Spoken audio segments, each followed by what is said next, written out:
does not get passed down to Rasulullah. So when he begins his journey of spreading Islam, he finds even further seclusion and isolation. Hence, who comes in for rescue at that point? Quran points out two individuals who supported Rasulullah. وَوَجَدَكَ عَائِلًا فَأَغْنَاهُ. When in regards to when we found you to be in need, we provided shelter for you. We provided shelter. Although who was providing shelter? Abu Talib was providing shelter. We provided wealth. Who was providing wealth? It was Bibi Khadiza salamullahi alayha.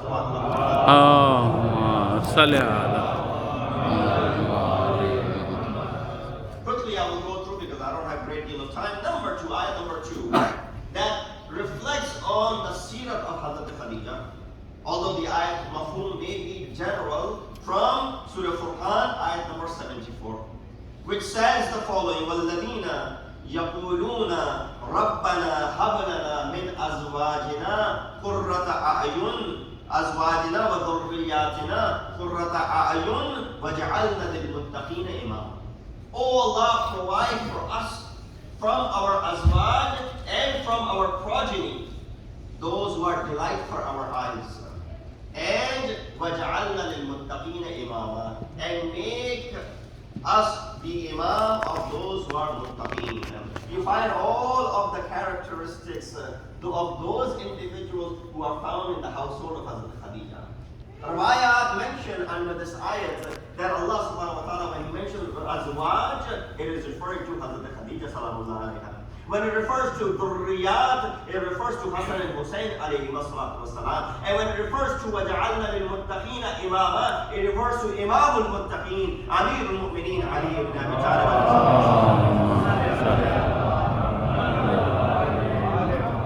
So therefore you find that all of these individuals who are the household members of the life of Hazrat Khadija are mentioned in this ayat number 74 of chapter 25, Surah Al-Furqan. You know, in Shawahid Tanzeel, this riwayat which I mentioned to you, so Molana, where are you reading this riwayat which refers to Hazrat Khadija as the azwaj, and Imam Hassan and Hussein to be dhurriyat, and Imam Ali to be وَجَعَلْنَا لِلْمُتَّقِينَ إِمَامًا?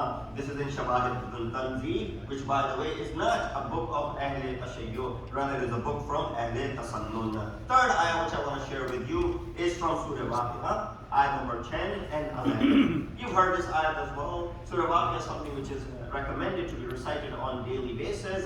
This ayah which says السابقون السابقون أولئك المقربون. Those who are the foremost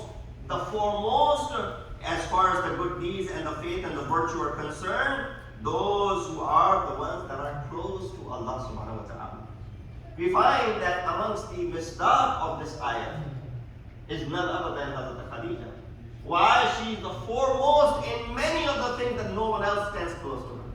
She's the foremost in believing and brought iman unto Rasulullah. She's the first and the foremost to find out about the nabuwwat, the alan and nabuwwat of Rasulullah. She said, I'm the first one who prayed behind Rasulullah. In the city of Makkah, there was a house in which there was a man leading the prayer, there was a child standing behind, and there was a lady standing behind, and that was the house of Hazrat Khadija salamullahi alayha. So no one has precedent when it comes to following Rasulullah, when it comes to believing in Rasulullah, and no one comes close to providing the necessity for the wealth that was needed to run this mission of Rasulullah, and that is none other than Khadija al-Kubra. That's why she's the first misdaq of this ayat. As-sabiqun, as-sabiqun, ulaika al-muqarrabun. Those who are the foremost. Yes, when things are done, when everything is ready and prepared, now you get other people get in. They all also start joining in. Those who jump the bandwagon, these people come later on.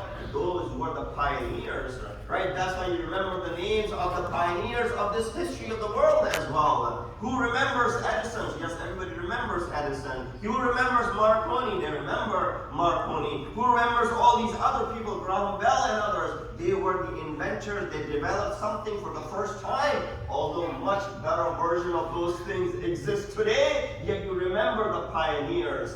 That is the case with Hazrat Khadija as well. As-sabiqun, as-sabiqun. Subhanallah. No one is closer to Allah subhanahu wa ta'ala than the one who is foremost in providing Rasulullah the necessity that was needed. Sallu ala Muhammad. Wa alayhi.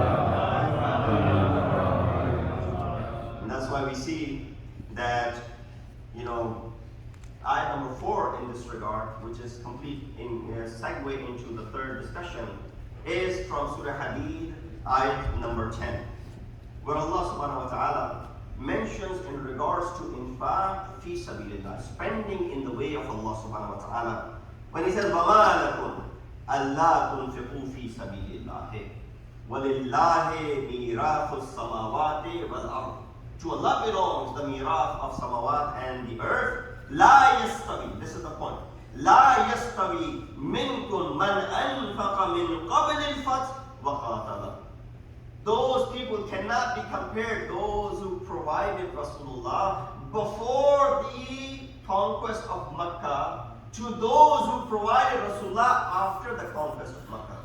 Although everyone is providing, everyone is giving their life and their wealth to Rasulullah. But this ayat number 10 of Surah Hadid clearly distinguishes between the two groups.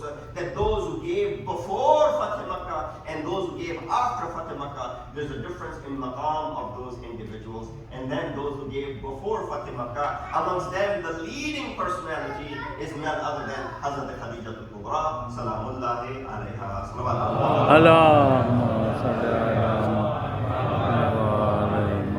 Look at some of the features of the life of Hazrat Khadiza. This is where I want, this was just the introduction as to how Quran does the seerah of this faith. Quran is the qasida of Ahl-e-Bait. Talks about the merits and the characteristics of Ahl-e-Bait without mentioning their names. But all of these ayat fit perfectly as far as the kirdar of Janab Khadija is concerned. Nobody can deny that. And Mufassirin have done justice mentioning that who is the misdaq of these four ayat that I recited for you. But from here on in, I want your attention in regards to some of the masail that we can derive from the life of Hazrat Khadija, which definitely could be beneficial for us moving forward as far as our lives is concerned.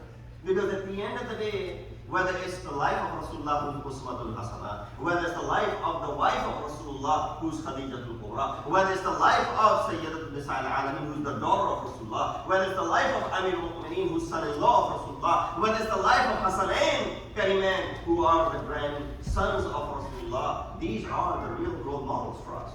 But if you just read about them and not look into their lifestyles and to adopt and to practice what they did and what they said, then of course we have not done justice to them and have not done justice to ourselves either. Some of the features from her life, first to bring Iman, first to pray behind Rasulullah, give her all wealth, gave birth to the children of Rasulullah. That is also a distinction for Khadijatul Kubra. No other wife aside from Maria bore any children for Rasulullah. Prophet didn't marry anyone else as long as Khadijatul Kubra was alive. You know, there was so much emphasis, and there was so much, money spent to go ahead and undermine the status of this lady. I don't want to waste time in this because we don't need to go ahead and prove the maqam of Hazrat Khadija. But you see how, in order to devalue, in order to bring her maqam down, they said, well, she was 40 years old. Or she was much older, and she had already gotten married twice. There are two personalities that are mentioned in the history who married Hazrat Khadija before she married Rasulullah. And she already had children through those marriages. All this is being done to do what? To go ahead and undermine the personality of Khadijatul Kubra and then highlight the personality of another wife of Rasulullah who was never married before anyone before. Because all in between wives of Rasulullah were either those who were widows, aramid, those who were divorced, those who were widows of those warriors who died in the battlefield, and the purpose and the philosophy behind some of the marriages which were not with those who were widows or those, for example, those whose husbands had died in the battlefield. His reason is because Rasulullah, when he married into a family, that entire clan would become part of the fold of Islam. So therefore it shows that at the peak of the desires any human being has, Rasulullah remains married to the same wife for the next 25 years, as long as she was alive, never thought of marrying someone else. And that's where we understand that we want to prove that Khadijatul Kubra had a daughter by the name of Fatimah Zahra.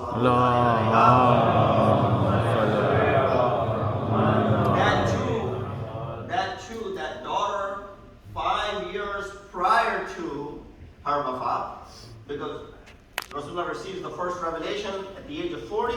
Janabe Fatima Zahra is born 5 years later, and Janabe Khadiza dies when Rasulullah is 50 years old. So she's bearing a child, according to your narration. If she was 40 years old, at the age of 60, she gives birth to Hazrat Fatima Zahra. It makes no sense. And therefore, it is proven wrong as far as all of those riwayat are concerned. The thing that makes sense, if anything, she was same age as Rasulullah, or she was 28 years old, as the majority of the Ahl-e-Sunnah have also agreed upon. So 28 is the maximum age, and majority of the schools of thought agree upon that she was at the time of the marriage with Rasulullah. But with that said, as I said, this is something which we don't need to waste our time, because we already have the high maqam of Janab Khadija. I want to focus over here. There is the reason that we talk about these personalities.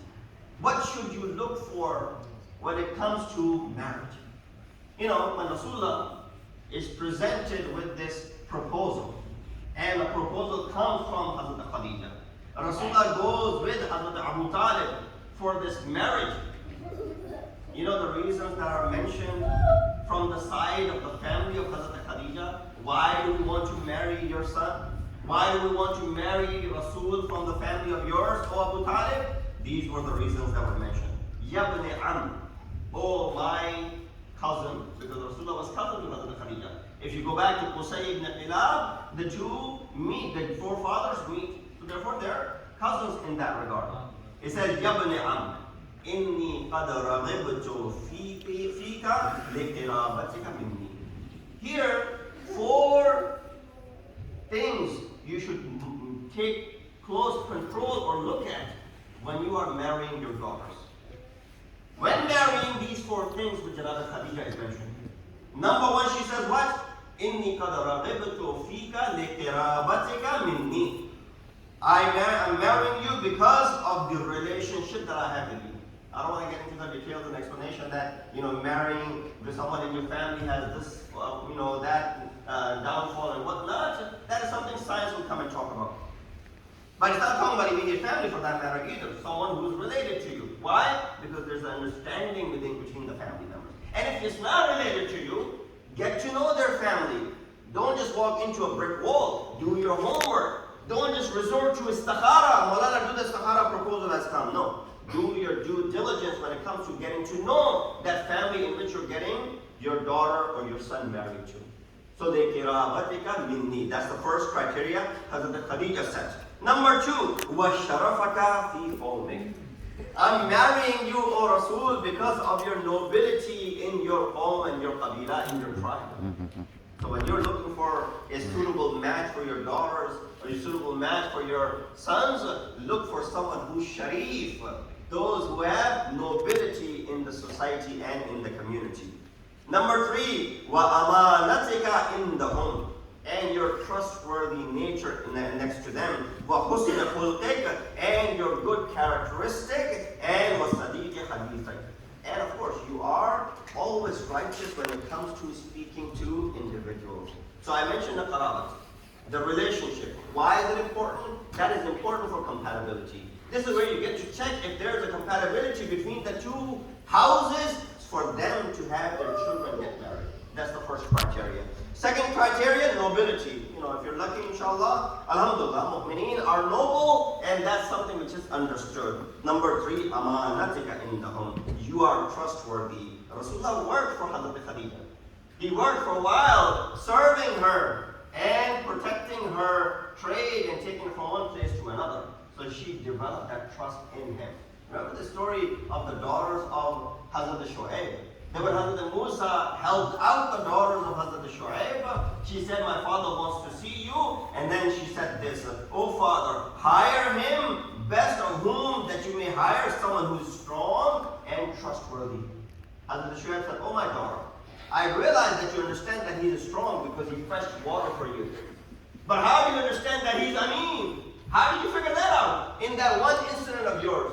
She said, when he said to me that I told him that my father wants to see you, and of course he doesn't know the house, he said to me, you I will walk in front of you, you walk behind me, and you guide me which direction is your house, so that I don't get to look at you from behind, rather you are looking at me.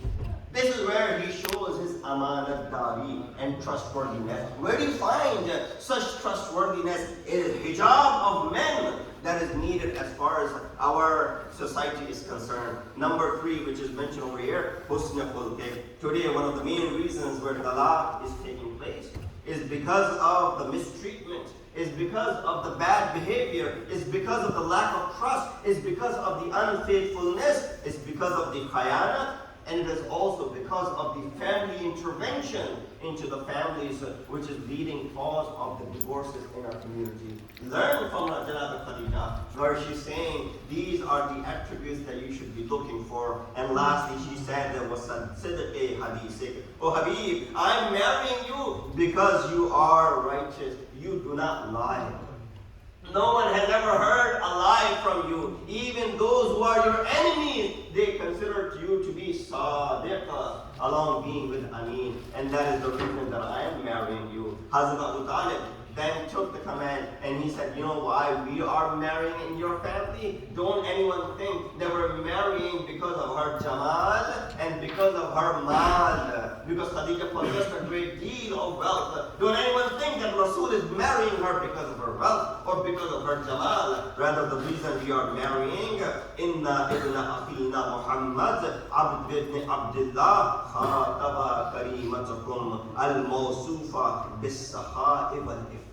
The reason my nephew is marrying you is because he found your karima, that he reflected. Look how Hazrat Abu Talib is addressing Janab Khadija. Karimatukum, the one who's kareem in your family. Rasul is marrying her because of these 2 reasons. First reason is bis-sakha'i wal-ifah. First, she's generous. She has the sakhawat mandi. And number 2, she has iffat. She has this chastity. She is modest, and that is the reason. Right away we associate that if a person is wealthy, they're not going to be modest at all. If you want to see immodesty, you look into people who are affluent and wealthy. No, that is not the case. No one is more affluent and wealthier than Hazrat Khadija. Yet the 2 attributes that Hazrat Abu Talib is mentioning about her is that she is sahih and she is a sahib iffah. Sallu ala Muhammad.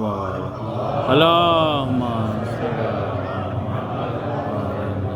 She is Sayyidatul Nisa'il Alameen.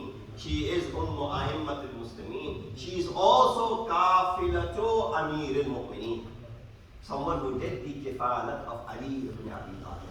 So imagine this, that is a person who has raised Fatimah Zahra and who has raised Ali ibn Abi Talib. Who's responsible for raising these 2 individuals where her maqam will be. And that is the reason when the time comes that she spends those 3 years or prior to that in Shaykh Abi Talib, and then she could not survive through that. Her wafat takes place just before that, 10th year after the Baisat of Rasulullah. This is where Hazrat Khadija, who had, if I wanted to figure out how much wealth she had, it must be in the millions of today's worth of money, that she gave millions to Rasulullah for the sake of Islam. But at the deathbed that she is laying, this is made of the very simple stuff. The pillow that is under her head is something which is very nominal, something which is very commonly used in those days in Arabia. This is Sayyidatul Nisa'il Alameen's mother. She is Khadijatul Kubra. But when she puts her head, she says to Rasulullah, "Oh Rasul, I don't want my daughter looking at me like this. Take her out of the room." Fatimah Zahra is brought out of the room. Khadijatul Kubra places her head on the lap of Rasulullah. This leg and this lap of Rasul is not an ordinary lap. This is where the Arsh and Ilahi and the Farsh is also combined for the sake of the feet of Rasulullah, which it says, "Lawla lama khalaqtul aflaq." If it wasn't for you, O Rasul, we would not have created the universe. Khadija places her head on the lap of Rasulullah, and Rasulullah is speaking to her, trying to calm her down, but she is weeping.